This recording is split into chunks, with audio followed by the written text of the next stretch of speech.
எல்லோருக்கும் வணக்கம். இன்னைக்கு மார்க்கெட் பக்கா ஃபிளாட். எங்கால் நிஃப்டி போட்ட கோலத்தை நீங்க பார்க்கலையே. 20 புள்ளி கோலம், ரொம்ப அலங்கோலமான கோலம். எப்படியோ இன்னைக்கு நம்மளுடைய மார்க்கெட் நம்ம கிட்ட இருந்து பணத்தை புடுங்கிட்டு போகாம இருக்கே அப்படின்றதுலயே ஒரு இன்பமான செய்தி தான். ஆக மொத்தம் இந்த வாரத்துல மார்க்கெட் கொஞ்சம் பரவாயில்லை. கடந்த 5 நாளினுடைய கணக்கு பார்க்கும் பொழுது வெறும் 55 பாயிண்ட் தான் இறங்கி க்ளோஸ் ஆயிருக்கு இந்த வாரத்தில் அப்படின்ற ஒரு நல்ல செய்தி. இன்னொரு நண்பருமே என்ன ஒரு நல்ல செய்தி சொன்னார்னா, இந்த ஹாப்பியஸ்ட் மைண்ட், ஆமாங்க பேரே ஹாப்பியஸ்ட் மைண்ட் அப்படின்ற ஒரு ஷேர் இருக்கு. அந்த ஷேரில் நான் போய் சில பங்குகளை வாங்கியிருந்தேன். 60 நாளில் 25% லாபத்துக்கு கொடுத்துட்டேன். இப்போதாங்க என் மைண்ட் ரொம்ப ஹாப்பியாக இருக்குது. அதாவது இந்த ஹாப்பியஸ்ட் மைண்ட் அப்படின்றது ஒரு டெக்னாலஜி கம்பெனி. தன்னுடைய உச்சியிலிருந்து 80% இறங்கிய ஒரு பங்கு தான் இந்த ஹாப்பியஸ்ட் மைண்ட் அப்படின்ற பங்கு. ஸோ சமீபத்தில் 80% இறங்கிய பின்பு சமீபத்தில் இந்த பங்கு ஏறுவதும் இறங்குவதுமாக சுற்றி கொண்டிருந்தது. இன்றைய தேதியில் அது 200 டேஸ் மூவிங் ஆவரேஜ் என்பதை தாண்டி இருக்கிறது. ஸோ என்ன ஒரு தகவல் இந்த ஷேரை மேலே வர்றதுக்கு உதவி செஞ்சிருக்கும் அப்படின்னு பார்த்தா, இது எந்த ஒரு காலகட்டத்திலையும் நஷ்டம் செய்யாத ஒரு பங்காக தொடர்ந்து 60 கோடி 40 கோடின்னு லாபம் செய்து கொண்டே இருந்த ஒரு பங்காக இந்த ஹாப்பியஸ்ட் மைண்ட் என்பது இருந்தது. இந்த நேரத்தில் தான் 80% கீழே இறங்கிய பங்கு தற்போது 200 டேஸ் மூவிங் ஆவரேஜுக்கு மேலே தாண்டி இருக்கு அப்படின்றது இந்த ஹாப்பியஸ்ட் மைண்டில் ஒரு செய்தி. இன்னொரு நண்பருமே என்ன சொல்லிட்டு இருந்தாருன்னா, இந்த தலைவலி தைலம் விற்கக்கூடிய அமிர்தாஞ்சன் ஷேர் ஏறவே இல்லையே அப்படின்னு கொஞ்ச நாளைக்கு முன்னாடி கமெண்ட் பண்ணியிருந்தார். அவருடைய ராசியை என்னவோ தெரியல, அவர் கமெண்ட் பண்ணதுக்கப்புறம் 11% ஏறி இருக்கு. தற்போதைக்கு இந்த அமிர்தாஞ்சன் அப்படின்ற ஷேர் 4 கோடி லாபம் என்பது இந்த குவார்டர்லி ரிசல்ட்ல பண்ணியிருக்காங்க. அதே மாதிரி இந்த பங்குல மிகவும் அதிகமான ட்ரேட் வால்யூம். இவ்வளவு நாள் அதுல பெருசா இன்ட்ரெஸ்டா யாரும் ட்ரேட் பண்ணல. தற்போது 52 வீக் லோல கீழே கிடக்கக்கூடிய இந்த அமிர்தாஞ்சன் அப்படின்ற ஷேர்ல சமீபத்தில் வால்யூம் ஆஃப் டிரான்சாக்ஷன்ஸ் என்பது அதிகமாக இருக்குது அப்படின்றது இதுல ஒரு செய்தி. இந்த அமிர்தாஞ்சன் ஷேர் மொத்தமாக கீழே இறங்கிட்டு இப்போ சமீபத்தில் 11% என்பது ஏறி இருக்கு. ஸோ மொத்தமாக இந்த லாபம் செய்யக்கூடிய அமிர்தாஞ்சன் அப்படின்ற ஷேர் எவ்வளவு பர்சன்டேஜ் தன்னுடைய உச்சியிலிருந்து இறங்கியிருக்கு அப்படின்னு பார்த்தீங்கன்னா 52%. பொதுவாக ஒரு 60% அப்படின்ற மாதிரி டச் ஆகும், அல்லது 80% என்பது டச் ஆகும் பல்வேறு இறங்கிய பங்குகள். ஆனால் இந்த ஷேர் ஒரு 52% அப்படின்றது டச் ஆகிட்டு அங்கேயே 11% பக்கம் ஆடிக்கொண்டிருக்கிறது. இன்னொரு ஷேர் மிகப்பெரிய வால்டிலிட்டி, நீங்க எதிர்பார்க்கவே முடியாது. சமீபத்தில் 100% ஏறிய சிஎஸ்பி பேங்க் ஷேர் தற்போது 44% என்பது இறங்கி உள்ளது. அண்ணே இன்னும் ஒரு ரவுண்டு போயிட்டு வாங்கண்ணே அப்படின்ற மாதிரி இந்த ஷேர் வச்சிருக்கிறவங்க பிரியப்பட்டு கேட்டுக்கிட்டு இருப்பாங்க. அதாவது தன்னுடைய லோ பிரைஸ்ல இருந்து 100% 1 லட்சம் டு 2 லட்சம் அப்படின்ற கணக்கில் மேல் நோக்கி ஏறிய பின்பு தற்போது 1,50,000 பண்ணிவிட்டது இந்த சிஎஸ்பி பேங்க் ஷேர். ஸோ தற்போது 1 இயர் லோ பிரைஸில் சுற்றி கொண்டிருக்கக்கூடிய இந்த சிஎஸ்பி பேங்க்குக்கு மறுபடியும் ஒரு அருமையான எதிர்காலம் வந்ததே, அதே மாதிரி வருமா இல்லையா அப்படின்னு அந்த ஷேர் வச்சிருக்கிறவங்களாம் பார்த்துக்கிட்டு இருக்காங்க. நண்பர்களே, அப்படியே கூட நியூஸ் பார்த்துக்கிட்டு இருந்தோம். ஏகப்பட்ட பங்குகள் கீழே விழுந்துட்டு லேசாக ஏறி இருக்கின்றன. ஆனால் லேசா ஏறாம நல்லாவே ஏறிய சில பங்குகள் அப்படின்றது இருக்கு. இருந்தாலும் தன்னுடைய பழைய ஹையை போய் இன்னும் தொடல. ஸோ கீழே விழுந்த ஷேர்கள் தடம் பதிக்குமா, தன்னுடைய பழைய ஹையில போய் தொடுமா அப்படின்னு பல பேர் ஏங்கிக்கிட்டு இருக்காங்க. ஒரு எக்ஸாம்பிளுக்கு ஒரு 10 பங்குகள் என்பது பார்க்க போறோம். ஸோ இந்த ஐடிபி அப்படின்ற ஷேர் ஒரு மாதிரி விளையாட்டு காமிச்சுக்கிட்டே இருக்கு. இது ஏறுமா இல்லையா அப்படின்னு தொடர்ந்து பல பேர் பார்த்துக்கிட்டு இருக்காங்க. இது மட்டும் இல்லாம ட்ரெண்ட் அப்படின்ற ஒரு ஷேர், இது டாடா குரூப்பை சார்ந்த ஒரு பங்கு. ஸோ கரெக்டாக 200 டேஸ் மூவிங் ஆவரேஜ்லேயே சுற்றிக்கிட்டு இருக்கான். இவன் தடம் பதிப்பானா, தன்னுடைய பழைய கையை நோக்கி வருவானா அப்படின்னு பல பேர் எதிர்பார்த்துக்கிட்டு இருக்காங்க. அதே மாதிரி ஜேபி பவர் அப்படின்ற பங்கு தற்போது அதானி குரூப் பக்கம் இருக்கிறது.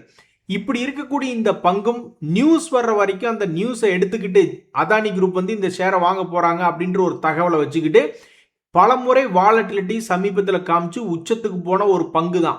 பட் இப்போ நியூஸ் எல்லாமே கம்ப்ளீட் ஆகி அவங்க கைவசம் இந்த பங்கு போய்விட்டது அப்படின்ற ஒரு விஷயம் ஃபுல்லாக கம்ப்ளீட்டாக வெளியே வந்ததுக்கப்புறம் இன்னும் பிக்கப் ஆகாமல் ஒரே இடத்துல 200 டேஸ் மூவிங் ஆவரேஜ் பக்கத்தில் சுற்றிக்கிட்டு இருக்கு. இன்னும் எத்தனையோ பங்குகள் சமீபத்தில் லோ ப்ரைஸில் விழுந்துட்டு திரும்பி ஏறுவானா இல்லையா அப்படின்ற ஒரு சூழ்நிலை. சமீபத்தில் வேதந்தா அப்படின்ற ஷேர் டிமெர்ஜர் ஆனதுக்கு அப்புறம் தொடர்ந்து சரிவு என்பது கொண்டிருந்த இந்த வேதந்தா தற்போது 200 டேஸ் மூவிங் ஆவரேஜ் கிட்ட தன்னுடைய சரிவை தடுத்து நிறுத்தியிருக்கு. அப்ப இவன் எப்ப பிரேக் அவுட் ஆகி தன்னுடைய பழைய ஹையை வந்து தொடுவான், தடம் பதிப்பான் அப்படின்னு பல பேர் பார்த்துக்கிட்டு இருக்காங்க. இந்த வேதாந்தா குரூப் மாதிரியே இன்னொரு பவர்ஃபுல்லான கம்பெனி வந்து எந்த பங்கு அப்படின்னு பார்த்தீங்கன்னா இந்த ஏபிபி அப்படின்ற பங்கு. சாதாரண விஷயம் கிடையாது. தன்னுடைய லோ பிரைஸ்ல இருந்து இப்ப ஆல்மோஸ்ட் கிட்டத்தட்ட ஒரு 60% மேல் நோக்கி ஏறி வந்திருக்கான். எத்தனை மாசத்துல? வெறும் 6 மாசத்துல 1 லட்சம் ரூபாய் 1,60,000 ரூபாயா மாறி இருக்கக்கூடிய சூழ்நிலை. அப்ப இந்த ஏபிபி இந்தியா பல பேர் தப்ப நம்ம போய் பேட்டி எடுக்கிறோம்னு வச்சுங்க, வாங்க ஜி வந்து உட்காருங்க அப்படின்னு சொல்லி நம்ம பேட்டி எடுக்கிறோம். நீங்க எந்த பங்குகள் தன்னுடைய பழைய உச்சிகளை போய் திரும்ப தொடும் அப்படின்னு நம்ம பேட்டி எடுக்கும் பொழுது பல பேர்த்தினுடைய மனசுல எந்த மாதிரி பங்குகள் தோணும்? ஒரு உதாரணத்துக்கு state bank of India, HDFC bank, அந்த மாதிரி பெரிய பெரிய பங்குகள் தான் அவங்களுடைய மனசுல வந்து போகும். அது மாதிரி இந்த ஏபிபி இந்தியா அப்படின்ற பங்குமே பல பேர்த்தினுடைய மனசுல வந்து போகும். அதுக்குண்டான விஷயமாக 60% என்பது ஏறி இருக்கக்கூடிய இந்த ஏபிபி இந்தியா தொடர்ந்து ஏறி தன்னுடைய பழைய ஹையை போய் தொடுமா இல்லையா? இன்னும் ஒரு 4-5 உதாரணங்கள் பார்க்கலாம். கீழே வந்து சமீபத்தில் விழுந்துட்டு மேலே ஏறி கொண்டிருக்கும் போது தன்னுடைய பழைய ஹையை பிடித்து சாதனை செய்யுமா அப்படின்னு எதிர்பார்க்கக்கூடிய பல்வேறு பங்குகள், பல்வேறு ஷேர் ஹோல்டர்ஸ் வச்சிருக்கக்கூடிய பல்வேறு பங்குகள் பற்றிய செய்திகள் தான் இப்போ நம்ம பார்த்துக்கிட்டு இருக்கோம். அது நடக்குமா இல்லையா அப்படின்றது யாருக்கும் தெரியாது. பட் தற்போதைக்கு பாதி கிணறு தாண்டிய பங்குகள் பலவும் இருக்கிறது. மொத்தமா எப்ப தன்னுடைய பழைய ஹை வந்து தொடுவாங்கன்னு யாருக்கும் தெரியாது. இங்க பாத்தீங்களா, இந்த மாதிரி நியூஸ் வாசிக்கிறதுக்கு தான் ரொம்ப ஆசையா இருக்கு. அதாவது தன்னுடைய பழைய லோ வரைக்கும் போயிட்டு இவன் பாருங்க எய்ச்சர் மோட்டார்ஸ் தன்னுடைய பழைய இடத்துக்கே வந்து ஒரு தடம் பதித்த கம்பெனியாக இருக்கிறது. ஸோ அப்போ 4-5 பேர்த்தினுடைய மனசில் வந்து ஏங்க இப்படி ஏஞ்சல் ஒன்றுன்னு ஒரு ஷேர் இருக்கு, குரோன்னு ஒரு ஷேர் இருக்கு, எய்ச்சர் மோட்டார்னு ஒன்று இருக்கு, எஸ்பிஐன்னு ஒன்று இருக்கு, HDFC பேங்க்னு ஒன்று இருக்கும் பொழுது எது தன்னுடைய பழைய ஹையை வந்து தொடும் நீங்க நினைக்கிறீங்க அப்படின்னு கேட்டால் பல பேர் பலவிதமான பங்குகளை சொல்லுவாங்க. ஆனால் இந்த 3 தொட்டது யாரு சமீபத்தில் அப்படின்னா அதில் இந்த எய்ச்சர் மோட்டார்ஸ் அப்படின்ற பங்கு. இந்த பிஎல் அப்படின்ற ஒரு பங்கு கூட, பாரத் எலக்ட்ரானிக்ஸ் அப்படின்ற பங்கு கூட சமீபத்தில் 200 டேஸ் மூவிங் ஆவரேஜ் லோ பக்கத்திலேயே சுற்றிக்கிட்டு இருந்தான். அப்புறம் இப்போ ஒரு 4-5 நாள் கழிச்சு பார்க்கும்பொழுது 200 டேஸ் மூவிங் ஆவரேஜுக்கு மேலே இந்த பாரத் எலக்ட்ரானிக்ஸ் அப்படின்ற ஷேர் சுற்றிக்கிட்டு இருக்கு. இந்த பங்கு எப்போ தன்னுடைய பழைய ஹையை வந்து தொடும்? சமீபத்தில் ஹிந்துஸ்தான் ஏரோநாட்டிக்ஸ் HAL அப்படின்றதான் டிஃபென்ஸ் துறையில் மிகப்பெரிய பங்கு. அவன்லாம் ஓரளவுக்கு நல்லா மேல் நோக்கி ஏறி வந்துட்டான். ஆனால் இந்த பிஎல் அப்படின்ற பங்கு தன்னுடைய பழைய ஹை என்பது இன்னும் வந்து தொடலை. இது போன்ற முன்னணி ஷேர்கள் மார்க்கெட் பிக்கப் ஆகும் பொழுது வந்து தொடாதா அப்படின்னு நம்ம ஏங்கிக்கிட்டு இருப்போம். மார்க்கெட் என்னடான்னா கடந்த 18-20 நாளாக குப்புறப்படுத்தி விட்டு இன்னைக்கு தான் 20 புள்ளி கோலம் வச்சு அழகாக போட்டு இந்த வாரத்தை முடிச்சிருக்கு. ஒன்றும் பெரிய வீழ்ச்சி இல்லை இந்த வாரத்தில் வீழ்ச்சி இருந்தது. அதை கடைசி 2 நாளில் ரெக்கவரி பண்ணிட்டாங்க. ஸோ இந்த வாரத்தினுடைய கிளைமேக்ஸ் என்பது நல்லா தான் முடிச்சிருக்காங்க. அப்போ அடுத்த வாரத்தில் ஓரளவுக்கு மார்க்கெட் புல்லிஷ் ட்ரெண்ட் பிக்கப் ஆகி இந்த மாதிரி பல்வேறு பங்குகள் தன்னுடைய பழைய ஹையை போய் தொட்டு தடம் பதித்தால் ரொம்ப மகிழ்ச்சியாக இருக்கும். இந்த கனரா பேங்க் அப்படின்ற ஷேருமே ரொம்பவுமே வால்டிலிட்டியான ஷேர் தான். அது எப்போ தன்னுடைய 200 டேஸ் மூவிங் ஆவரேஜ் விட்டு வெளியே வரும் அப்படின்றது தெரியாமல் இருக்கு. இந்த மாதிரி நான் எந்த காலத்துலையுமே அதிகமான பங்குகளை பார்த்ததில்ல. அது 200 டேஸ் மூவிங் ஆவரேஜ் தொட்டால் ஏதாவது ஒரு சைடு போய் கிளியர் ட்ரெண்ட் கொடுத்தாதான் ஷேர் மார்க்கெட்டில் பிஸ்னஸே பண்ண முடியும். அந்த 200 டேஸ் மூவிங் ஆவரேஜை சுற்றி பாம்பு மாதிரி அப்படியே சுற்றிக்கிட்டே இருந்தால் என்ன ஆகிறது? எல்லாத்துக்கும் ஸ்டாப் லாஸ் கண்ணா பின்னா நடிக்கும். மேலே போகும்னு சொல்லி வாங்குறவங்களுக்கு ஸ்டாப் லாஸ் ஹிட் ஆகும், கீழே போயிருன்னு சொல்லி விற்கிறவங்களுக்கு மேலே ஸ்டாப் லாஸ் ஹிட் ஆகும். இப்படியே ஒரு மலைப்பாம்பு மாதிரி சுற்றிக்கிட்டு இருந்தால் ஒன்றும் பண்ண முடியாது அப்படின்ற ஒரு நிலைமை. ஸோ இந்த கனரா பேங்க் அப்படின்ற ஷேர் பெரிய அளவில் தன்னுடைய பழைய ஹையை தொடுமா, அல்லது பெரிய அளவில் தன்னுடைய லோவிற்கு வருமா, கரெக்டாக சென்டர் பாயிண்ட்ல இருக்கே அப்படின்னு மிக முக்கியமான பங்குகளில் இந்த கனரா பேங்க் அப்படின்ற ஒரு ஷேர் இருக்கு. வேறு என்ன பங்குகள் ஒரு உதாரணத்துக்கு சமீபத்தில் லோ பிரைஸ்ல வந்து விழுந்துட்டு பழைய ஹை நோக்கி போகாதா அப்படின்னு எதிர்பார்த்து கொண்டிருக்கக்கூடிய பங்குகளில் இந்த LNT அப்படின்ற ஷேர். ஆக்சுவலா இந்த LNT இந்த வருஷத்துல நல்ல ஒரு ஹை அப்படின்றது போயிட்டு கீழே விழுந்து விட்டது. வார் வருது, இவங்களுக்கு மிடில் ஈஸ்ட்ல நல்ல எக்ஸ்போஷர் இருக்கு அப்படின்ற ஒரு காரணத்தினால அந்த பங்கு கீழே விழுந்து விட்டது. அப்புறம் வார் ஸ்டாப் ஆயிடுச்சுன்ற ஒரு நியூஸ்ல மேலே வந்தது. மறுபடி ரீஸ்டார்ட் பண்றாங்க வார அப்படின்ற ஒரு சமயத்தில் வாலட்டிலிட்டியாக இருக்கக்கூடிய இந்த LNT அந்த காலத்திலே வந்து 3-4 மாசத்துக்கு முன்னாடியே அவன் சிவனேன்னு ஹையை தாண்டி இருக்கணும். ஆனால் தன்னுடைய பழைய ஹையை இன்னும் தாண்ட முடியாமல் இருக்கக்கூடிய ஒரு பங்காக இந்த LNT அப்படின்ற ஷேர் இருக்கு. ஸோ அடுத்தடுத்து வரக்கூடிய நாட்களில் இந்த LNT ஷேர் அப்படியே கொஞ்சம் பெரிய மனசு வச்சு தன்னுடைய பழைய ஹை வந்து தொட்டுட்டா ரொம்ப நல்லா இருக்குமே. ஆனா உங்களுக்கு ஞாபகம் இருக்குங்களா நண்பர்களே, மிகப்பெரிய லார்ஜ் ஆர்டர், பயங்கரமான பெரிய ஆர்டர் அப்படின்ற சும்மா மாசத்துக்கு ஒரு தடவை, வாரத்துக்கு ஒரு தடவை நம்ம அடிக்கடி செய்திகளில் பார்ப்போம்.